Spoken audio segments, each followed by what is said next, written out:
Seperti biasa, jadi sama-sama kita awali kajian kita pada malam ini dengan sama-sama melafazkan basmalah.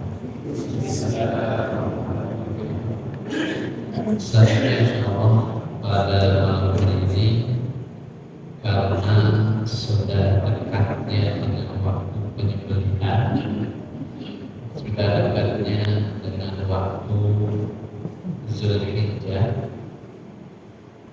Maka pada malam hari ini insya Allah kita akan membahas tema yang terkait dengan kurban, fikih kurban. Yang tentunya harapan kita mudah-mudahan setelah materi ini disampaikan, masing-masing kita punya amanah untuk menyampaikan ke panitia. Kalau seandainya sekiranya di tempat tersebut masih ada yang belum sesuai dengan yang seharusnya, memang idealnya adalah kita ini melakukan sesuatu itu harusnya mempunyai ilmunya dulu, baru kemudian beramal. Namun demikian, tetap kita berharap sekali lagi bisa ditulis, bisa dicatat ya, kemudian kita berbagi kepada orang yang sudah berkorban. Mari sama-sama kita ucapkan kajian dari beliau di zaman Syekh pada Allah Subhanahu.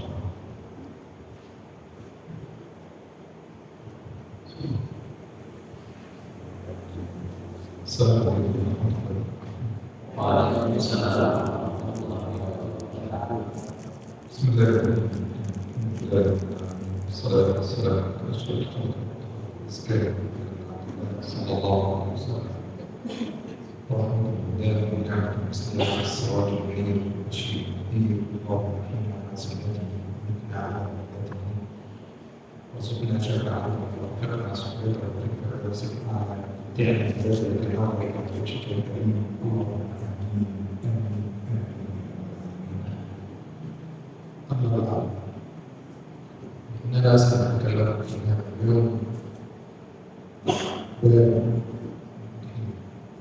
Insyaallah pada malam hari ini kita akan membahas tema tentang kurban.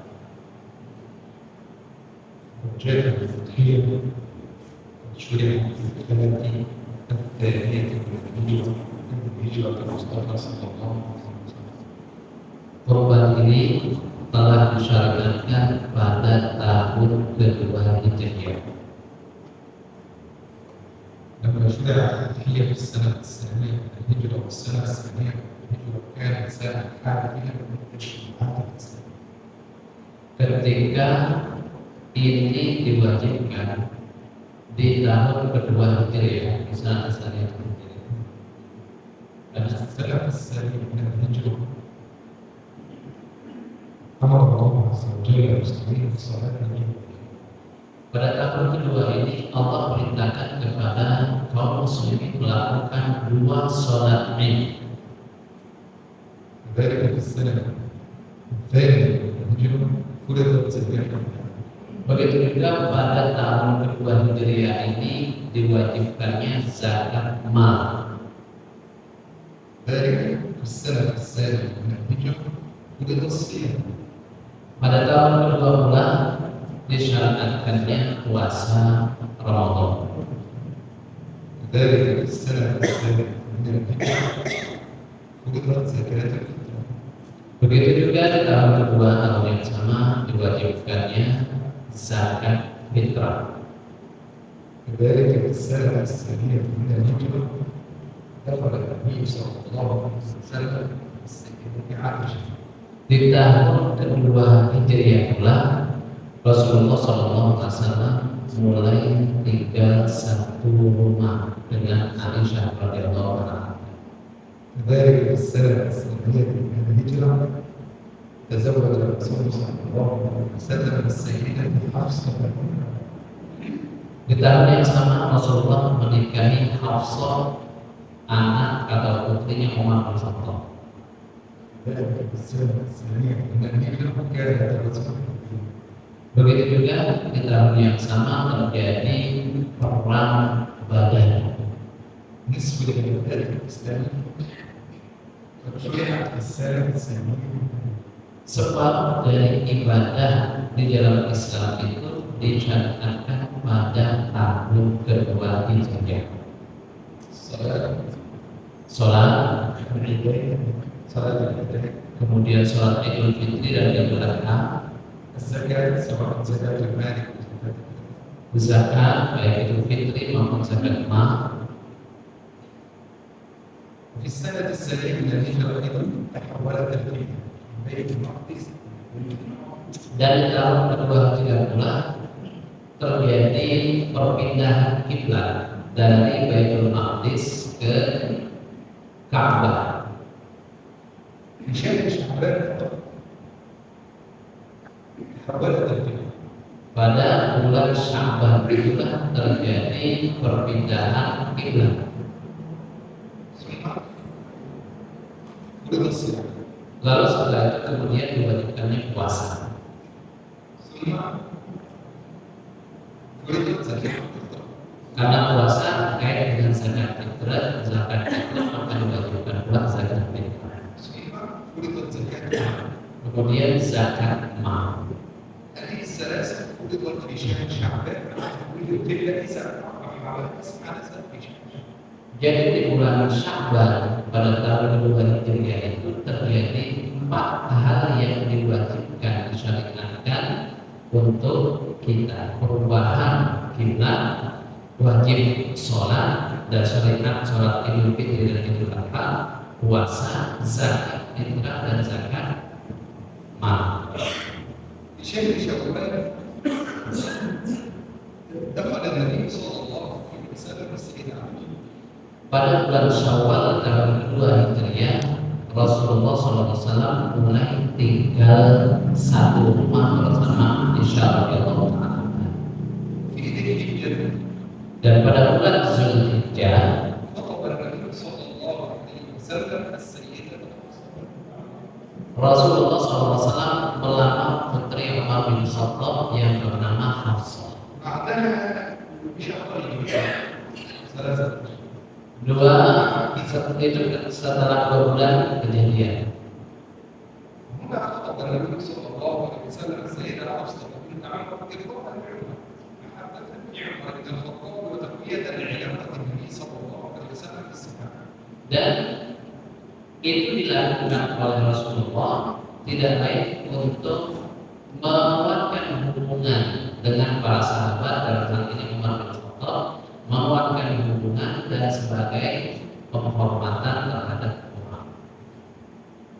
والسبب في مشروعية العيدان أو العيدين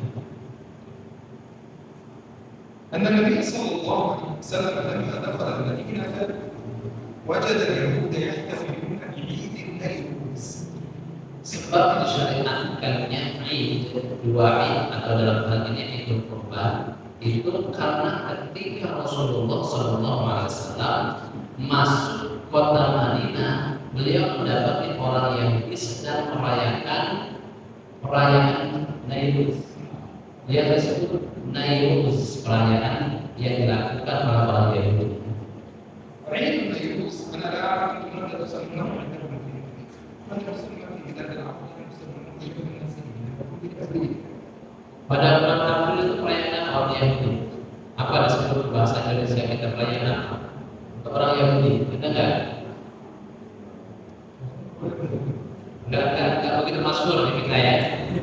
Nah, هذا مشهور في بلاد العرب ويحتفلون به دائما بعد 20 من ابريل من يوم 20 الى 25 من ابريل jadi perayaan ini mereka rayakan mulai tanggal 20 sampai tanggal 25 dirayakan oleh orang-orang Yahudi, dan perayaan ini cukup dikenal di kalangan bangsa Arab pada waktu itu. ووجد النبي صلى الله عليه وسلم يحتفلون بهذين العيدين فقال النبي صلى الله عليه وسلم ان الله قد ابدلهما بعيدين عيد الفطر وعيد الاضحى Lalu kemudian Rasulullah SAW menyampaikan bahwa Allah telah menggantikan bagi kalian Lebaran atau perayaan model begini nggak bagus, nggak sesuai syariat. Allah ganti dengan dua hari raya, yaitu hari raya Idul Fitri dan hari raya Idul Adha. وسمي العيد عيدا لعبده وتكرره. Dan dinamakan Eid itu karena sering terulang setiap tahunnya. لأنه يعود ويتكرر في كل عام. Kembali dan terulang setiap tahun maka disebut Eid. قيل سمي عيدا من عوده بالخير والسعادة على أمة محمد صلى الله عليه وسلم. Dan juga dinamakan Eid itu karena kembalinya hari itu setiap tahun dengan membawa kegembiraan dan kebersihan jiwa yang didapatkan oleh kaum muslimin. فعيد الفطر يعود على أمة محمد صلى الله عليه وسلم بالسعادة لمغفرة ذنوبهم بعد التعب في شهر. Kegembiraan itu tidak lain karena ampunan yang Allah berikan setelah kita beribadah di bulan Ramadan. أما عيد الأضحى فيعود على الأمة بالسعادة لاتباعهم ما فعله أبيهم إبراهيم عليه السلام. Adapun Idul Adha, kegembiraan yang kita dapatkan karena kita mengikuti jejak Nabi kita Abul Anbiya Ibrahim alaihissalam.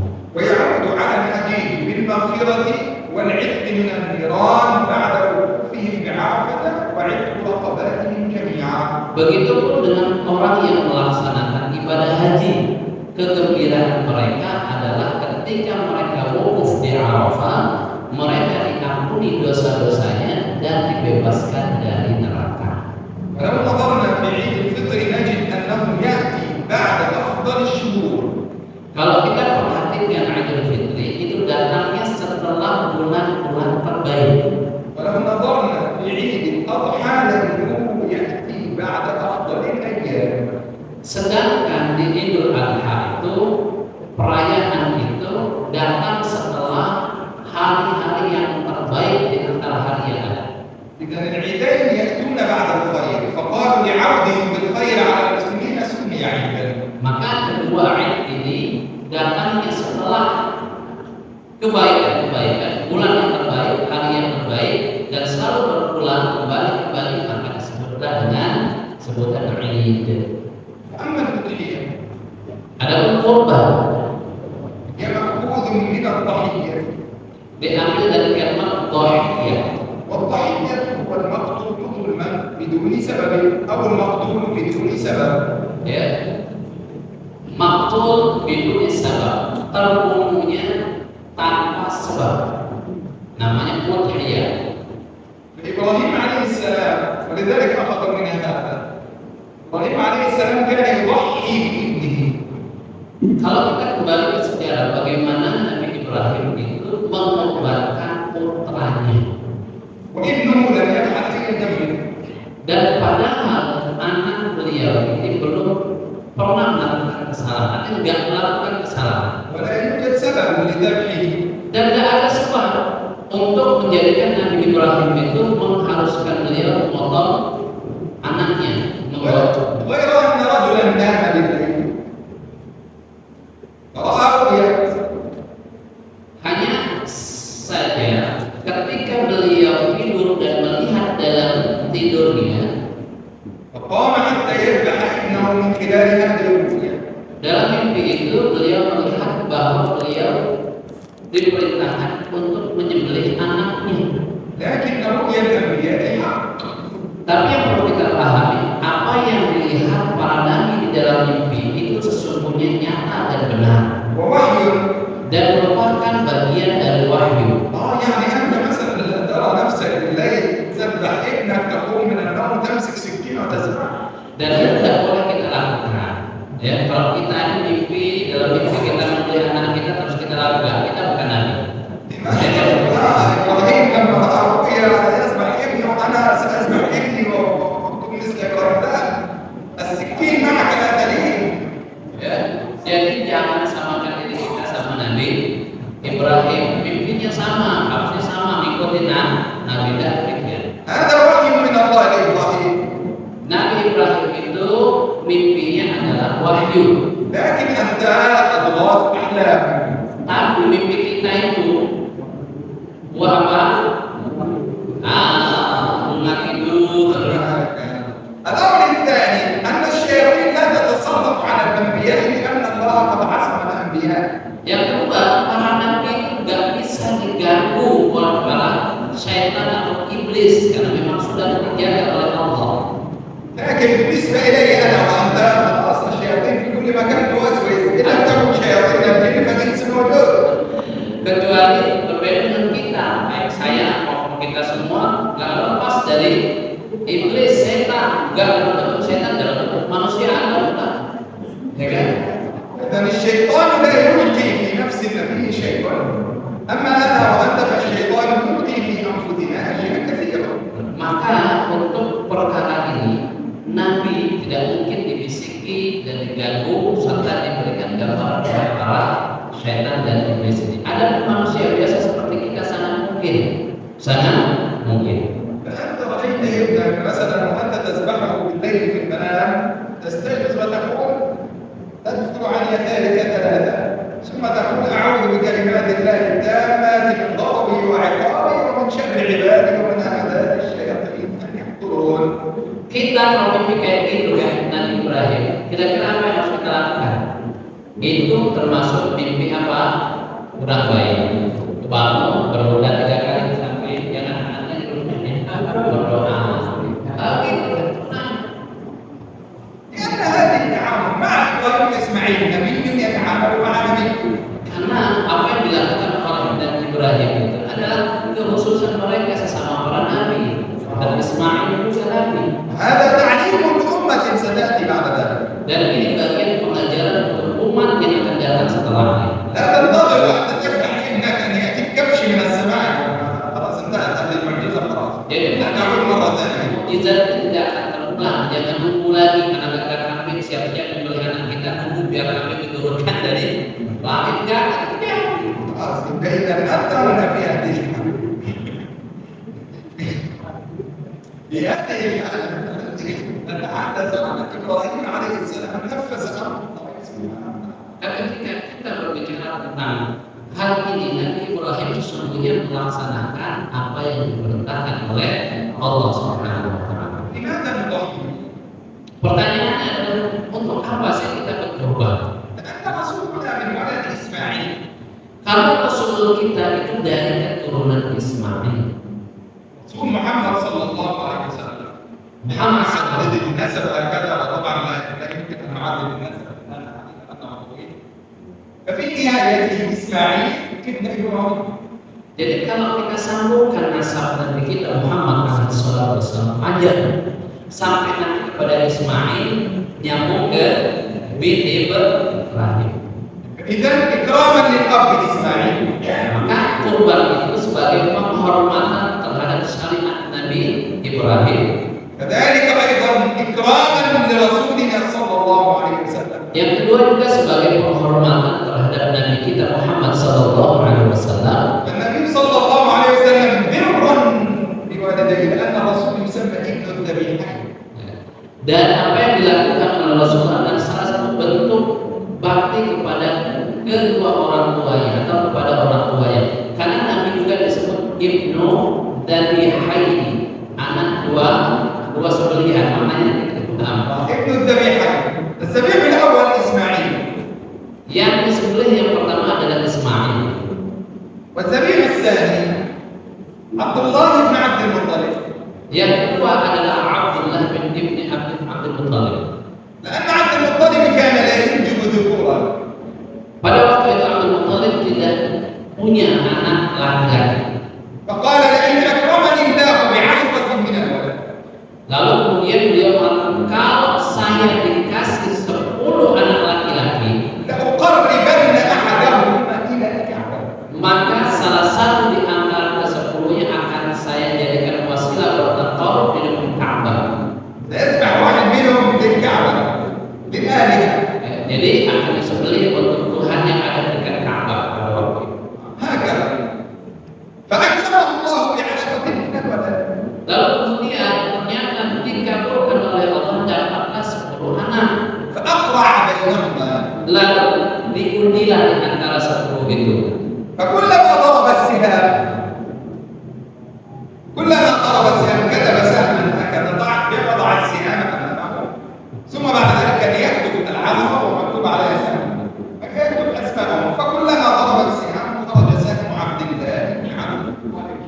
Jadi di kundilan dibuat undian, ya pada waktu terbuat dari bahan baku, diundi atau apa namanya kayu.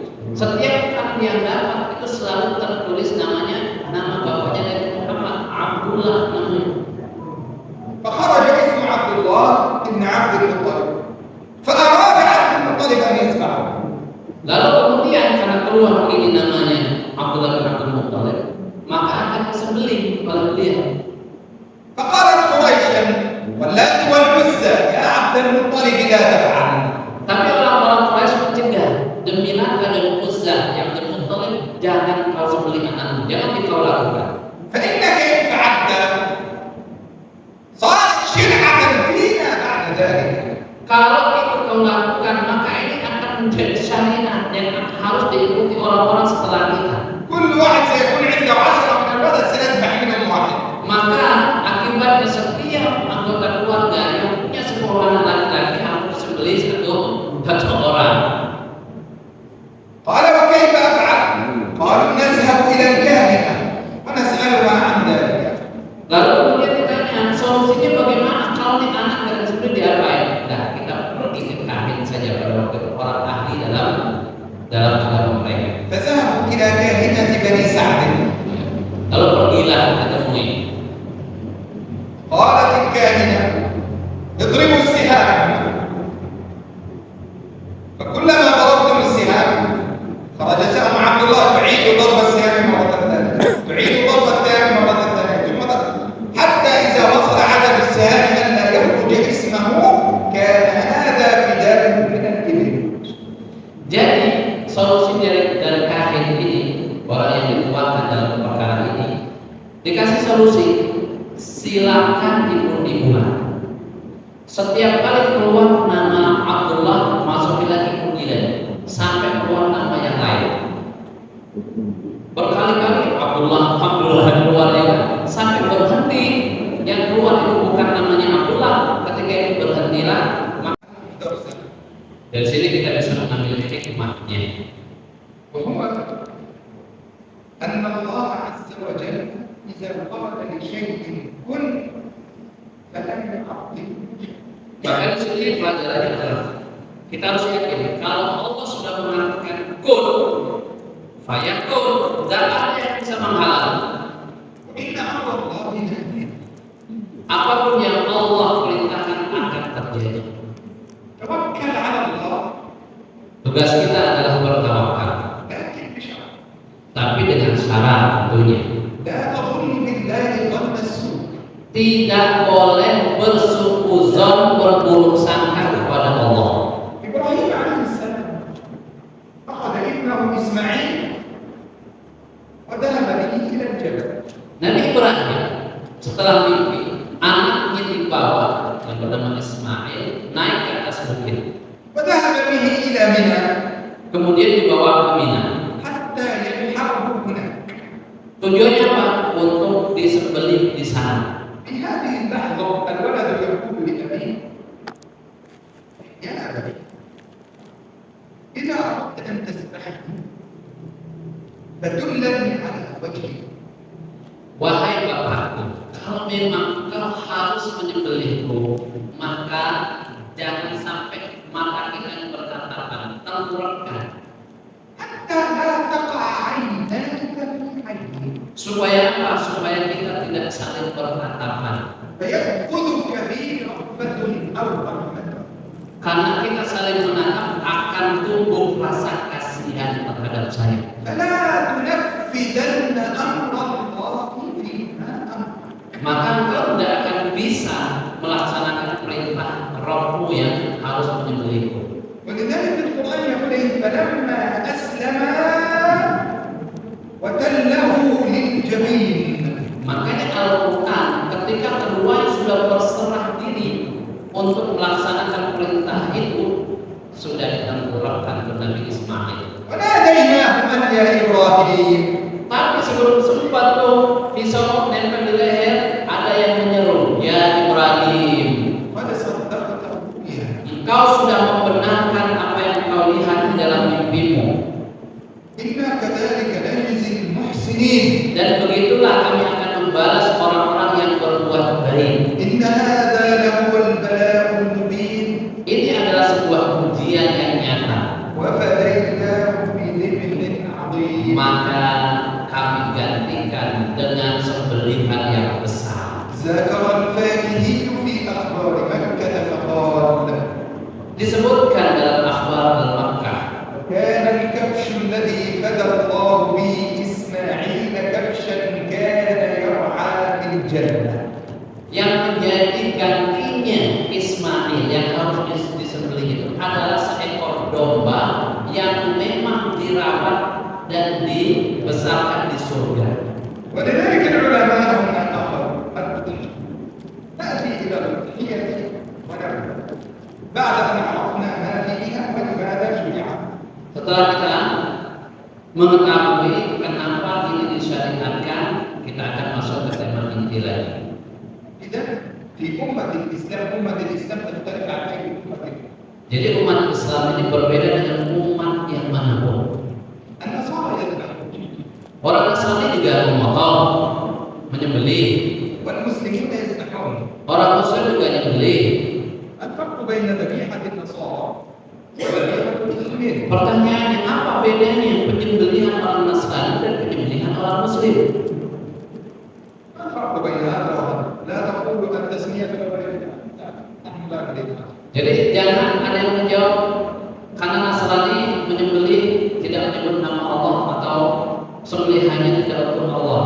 Jangan jawab yang ini, yang lain. النصارى يذبحون في العيد Orang Nasrani juga menyembelih di waktu hari raya mereka. والمسلمون يذبحون في العيد. Orang Muslim juga demikian. لكن النصارى يذبحون لأن عندهم فيه الذي أن عيسى قد قتل.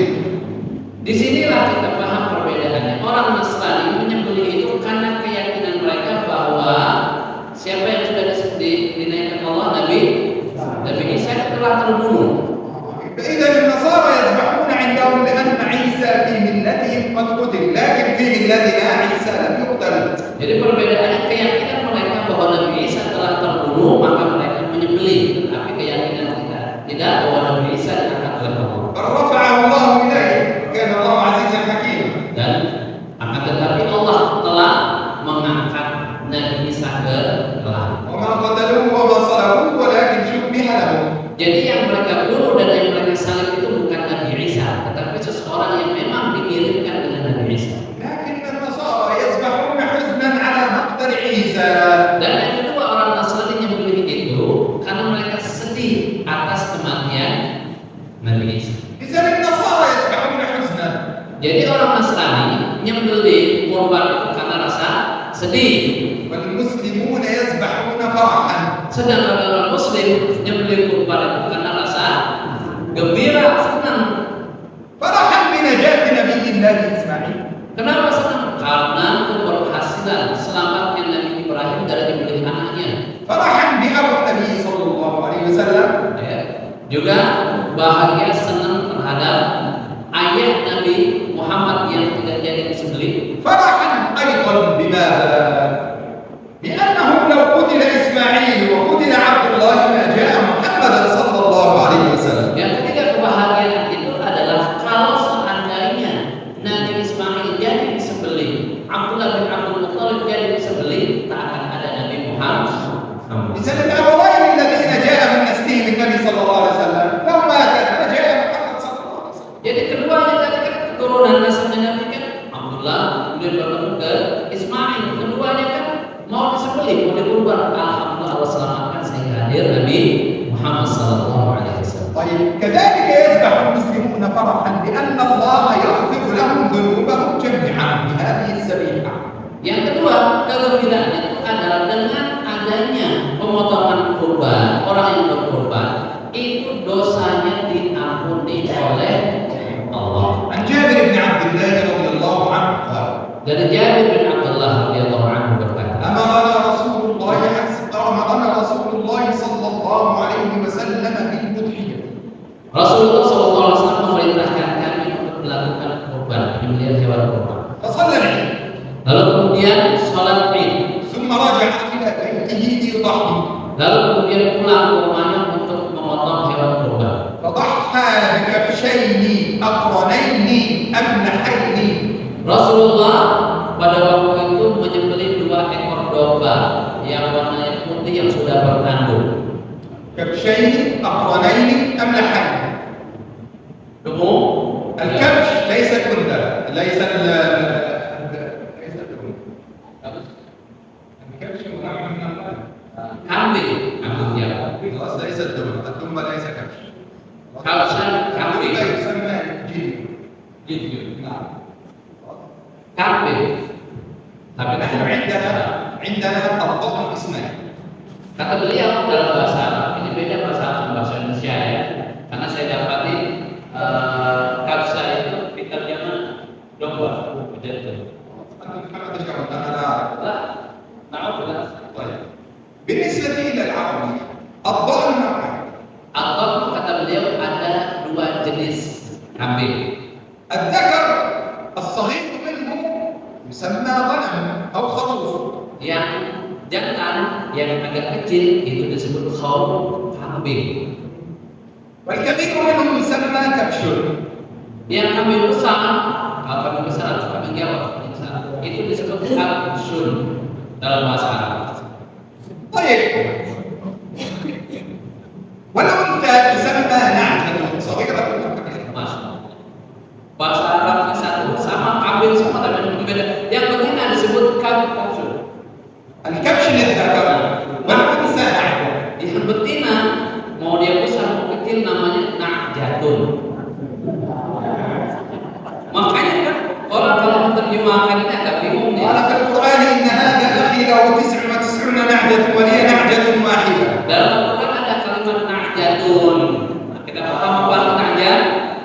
Betina dari hewan. يبقى إذا حينما نبحث في اللغة العربية سنجد أن الكبش هذا للذكر من الإيه؟ من الضأن.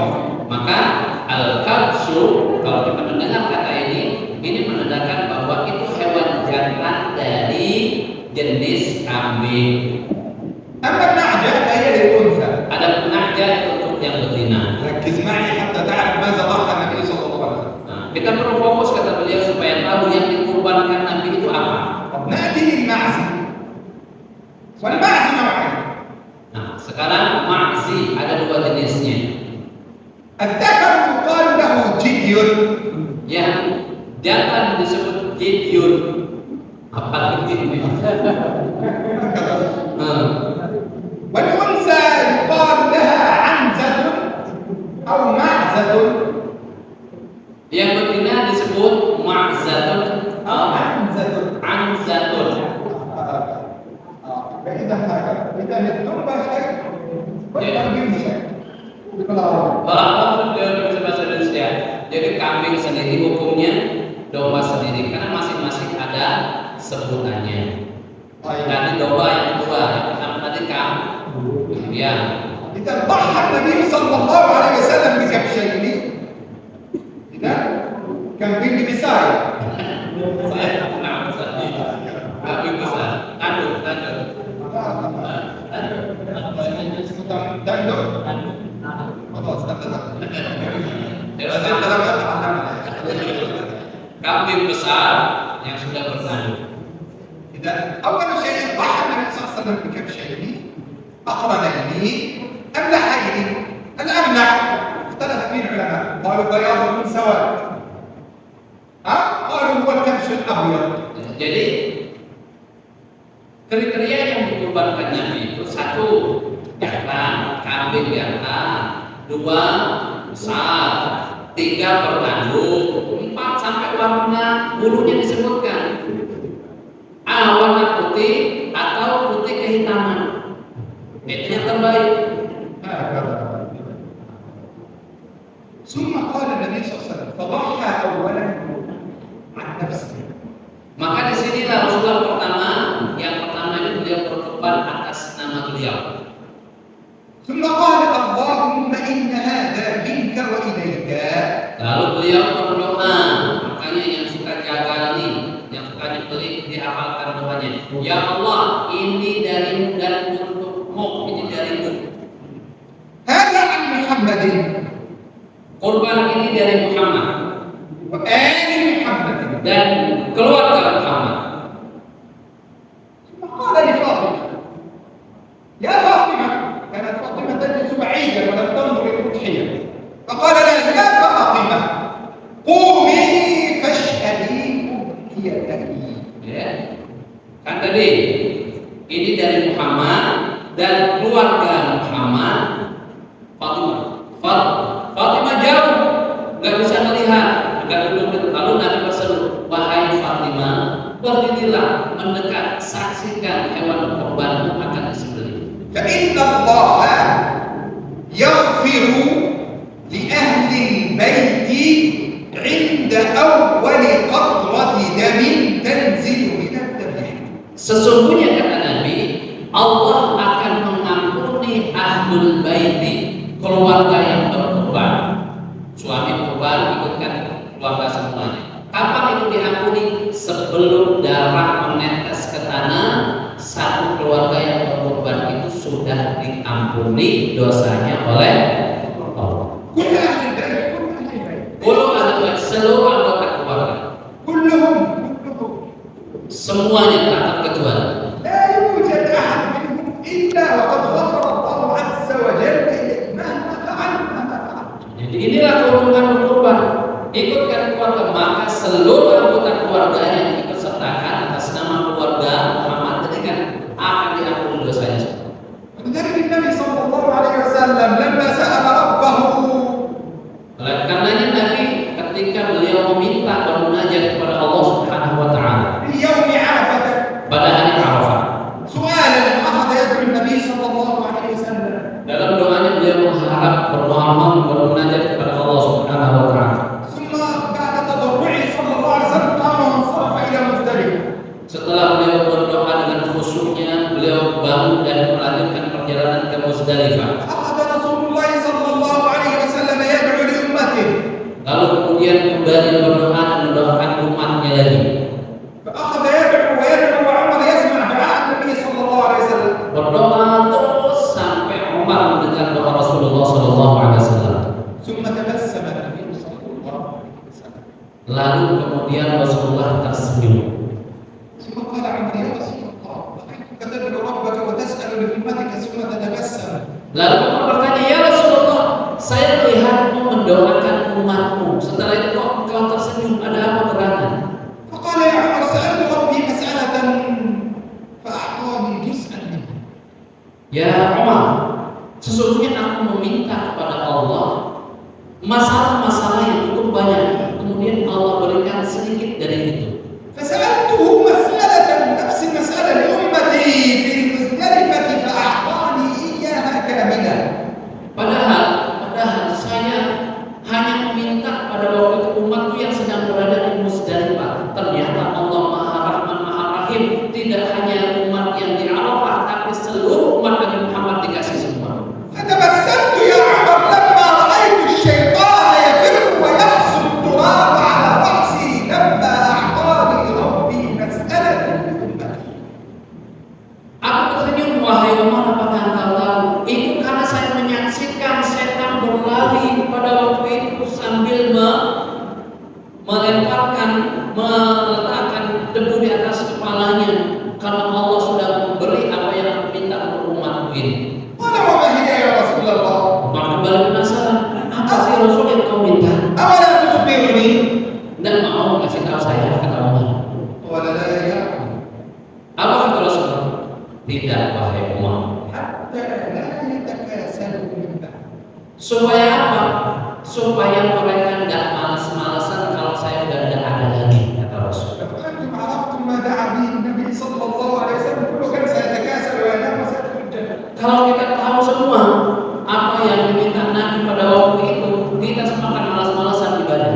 لكن رسول الله يريدكم أن تجتهدوا. لماذا؟ حتى ترفعوا درجاتكم في الجنة. Jadi ini nggak dikasih tahu oleh Nabi supaya kita ini bersungguh-sungguh, supaya derajat kita dinaikkan oleh Allah, yang nanti kita akan masuk surga. ولذلك في يوم القيامة يقول له وعزتي وجلالي يا محمد وعزتي وجلالي لأقسمن القيامة بيني وبينك نصفا. Makanya Allah bersumpah ya bahwa hari kiamat nanti akan dibagi dua. أنت تقول أمتي أمتي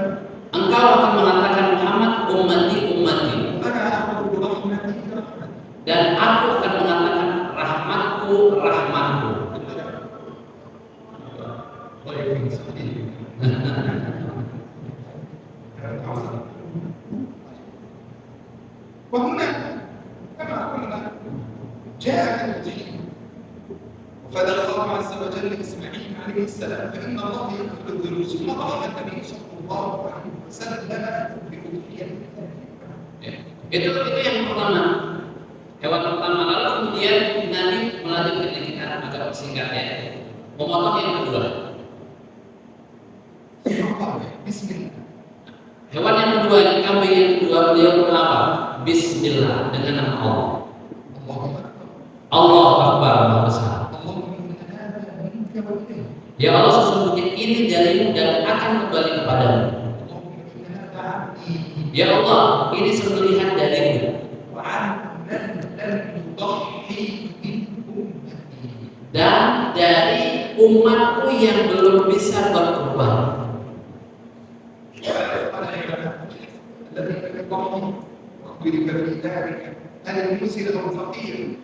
Ya, jadi ulama berbeda pendapat yang terhadap umat Nabi Muhammad yang belum berkorban, yang mungkin tidak mampu, ya, dan mampu sehingga tidak berkorban. Sebagai ulama mengatakan yang tadi Nabi sebutkan dan umatku yang belum berkorban itu khusus umat yang fakir yang memang tidak mampu. Dan ini menjadi kesepakatan ahli fikih yang empat bahwa sudah termasuk dalam doa itu khusus untuk mereka yang fakir. Nabi SAW قال من وجد سعة لأن يضحي ولم يضحي في رواية فليعتزل سؤالا وفي رواية فلا يقربن سؤالا.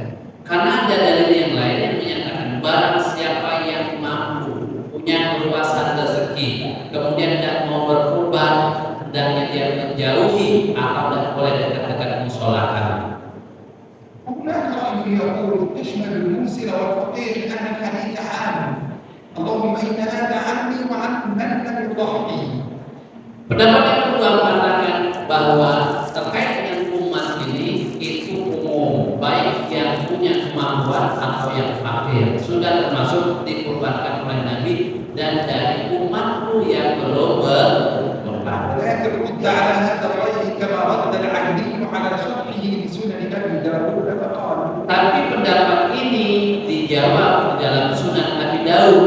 وردت الرواية التي تقول فيها اللهم إن هذا عني وعن من لم يضحي من فقراء أمتي فكان ذلك تخصيصا. Jadi ternyata ada hadis yang mengkhususkan min ummati al-faqir, umat yang fakir. Sekarang apa hukum kurban? أما حكم الأضحية فإن قدر لنا اللقاء والبقاء إن شاء الله في الأسبوع القادم بإذن الله نتكلم فيها. Insyaallah tentang hukum dan yang lainnya kalau Allah takdirkan bisa kita panjang, kita lanjutkan pertemuan pekan depan. Ya, detail sekali penjelasannya ya. Nah, mudah-mudahan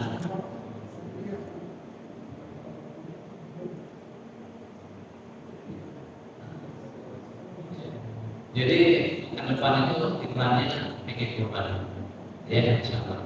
Jadi begitu bapak-bapak kalau memang punya mampu bukan kaya, kurban haji umroh mampu bukan kaya. Banyak orang kaya tidak haji, orang kaya tidak kurban, tapi orang miskin mampu. Makanya kurban haji umroh itu adalah standarnya mampu bukan ya.